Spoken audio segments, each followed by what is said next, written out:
Hello, everybody. Today's review is going to be of another limited series called The Madness. And we'll go into the casting list before we really get into what this show was about. But it wasn't like a top tier show for me, but I did like it. Wouldn't say that I loved it, but it was a pretty good show for what it was anyway. Um, so we had Coleman Domingo playing Muncie Daniels, who was the main character of the show. Marcia Stephanie Blake playing Elena Powell, who was his ex-wife. John Ortiz playing Franco Quinones, who was one of his FBI agents, I guess.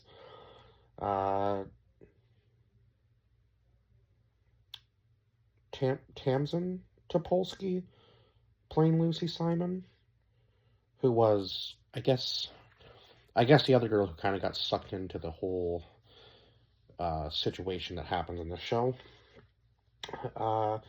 Thaddeus J. Mixon, who played Demetrius, who was his son. Gabriel Graham,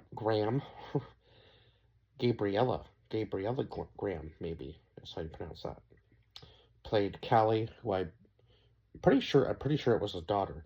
She looks very different in the show than she does in her photos on IMDb, so it was kind of hard to tell whether that was actually her or not. So maybe don't quote me on that one, but I'm pretty sure that was his daughter's name. Although I'm not really sure how many times he actually said it in the show. So yeah.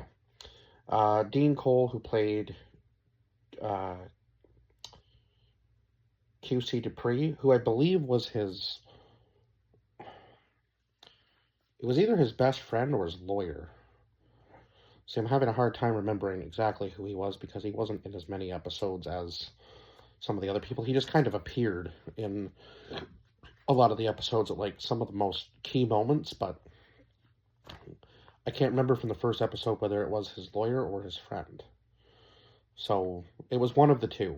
I mean, who says your lawyer can't be your friend? I suppose that's true too. So we'll just say it was his friend slash lawyer. I guess to maybe cover both bases there. And then Ennis Esmer played Agent Khalil, who was Keona's partner. Steve McKinley Henderson played Isaiah, who I'm not really sure exactly what his connection was. I believe maybe, I guess Isaiah knew Muncie's father. So Muncie's father was charged for murder and spent time in prison, obviously. So it seemed that Muncie had a pretty rough upbringing um, as it was anyway. And he kind of, I guess he was trying to obviously be a better man than his dad was, right? Which makes sense for his own kids, and he was trying not to lead his kids down a path of crime as well, which definitely makes sense. But he was just what happened to him was unfortunate, and yeah, he was trying to be hard, but also at the same time balance his personal life in that whole situation, and that would be a difficult thing to do.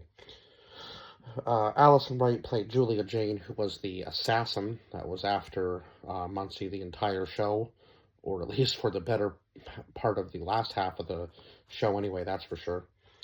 And then Neil Huff played Rodney Krantz, who was the owner of Revitalize, and the one who actually put the hit and tried to frame Muncie for the crime.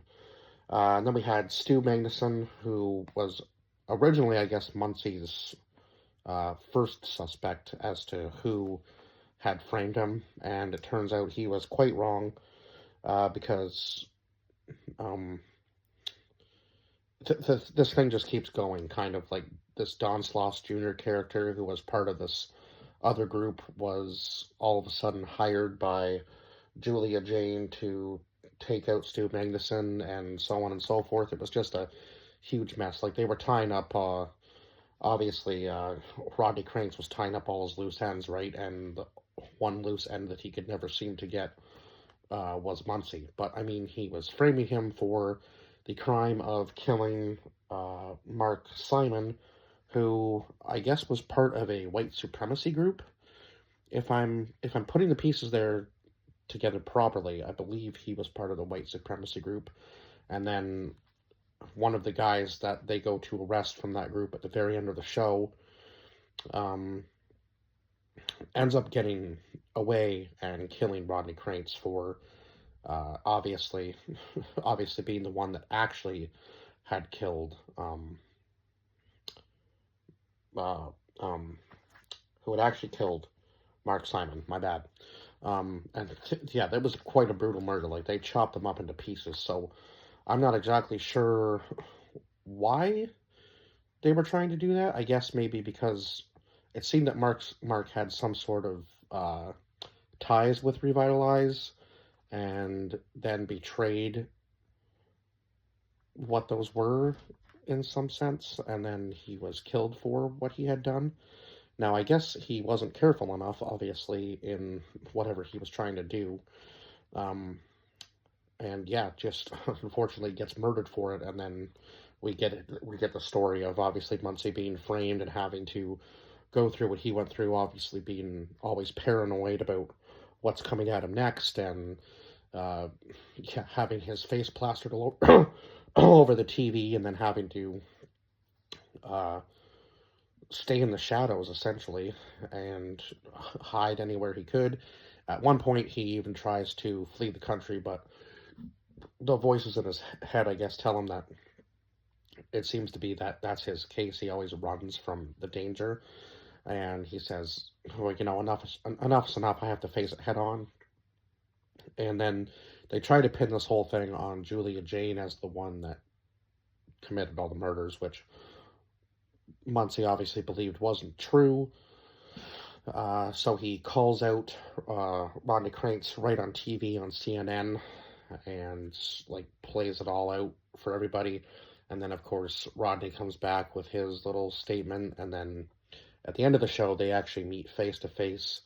And Muncie says that he could kill him, but Rodney says, "No, you won't, because, you know, of what you said on TV about accountability, being better for the community, the people that made you who you are, so on and so forth." So Rodney basically gets off scot-free with Muncie, but clearly does not get off scot-free with um, Mark's buddies, and ends up getting killed in the end. Now I don't know if I was Mark's buddy that I would have shouted at the security first, because they had enough time to pull their guns, but it didn't really matter because that guy was an insanely good shot. So yeah, he was able to just wipe out all three of them with pretty swift ease, I would say. And I guess that's kind of what Muncie wanted in the end anyway, was for them to take, for that group to take them out anyhow. So I'm not really sure. I guess it makes sense, obviously. Probably Rodney was the one that tipped the FBI off about the group and where they were, obviously. And I believe that oh god, where's her? Where is she? Where'd she go? Oh my god, now I can't find her name. Yeah, why can't I find her name all of a sudden? Ah, it was Lucy, wasn't it? Yeah, like why? Where did her name go? I know I wrote it down. Elena, yeah, Franco. Oh yeah, there she is, right there. Yeah, so Lucy was, I believe, Mark. Yeah, she was Mark's wife, Mark's boyfriend, or Mark's wife, Mark's boyfriend. Jesus, Mark's wife or Mark's girlfriend, I do believe. And obviously, she wasn't too sad that he had died. I guess obviously for the things that he was in the group that he was a part of.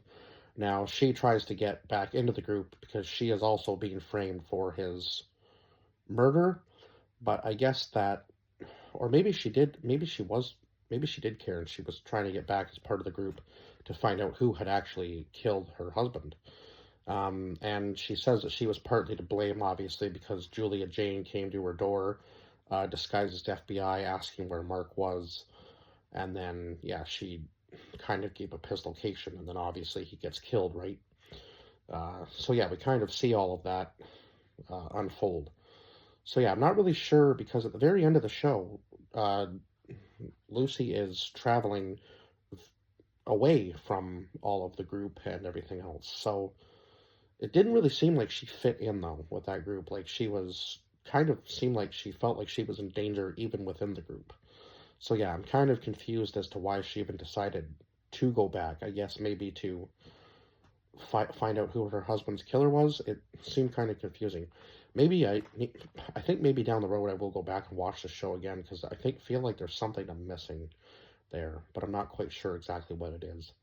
I believe I'm covering everything, but yeah, I feel like there's something that I missed, a piece that I missed. So I might go back and review this show, but for now, this is the review I'm going to post, obviously. And I did give this show a 7 out of 10. So, I mean, it wasn't, yeah, it's not the worst show I've seen for sure, but it wasn't the best. Um, yeah, and maybe I'll give it a better rating after I find out the piece that I'm missing, because I do feel like there's something there that I'm missing, but I'm not quite sure exactly what it is. Uh, but anyway, yeah, I guess I will see you guys in the next review. Bye bye for now.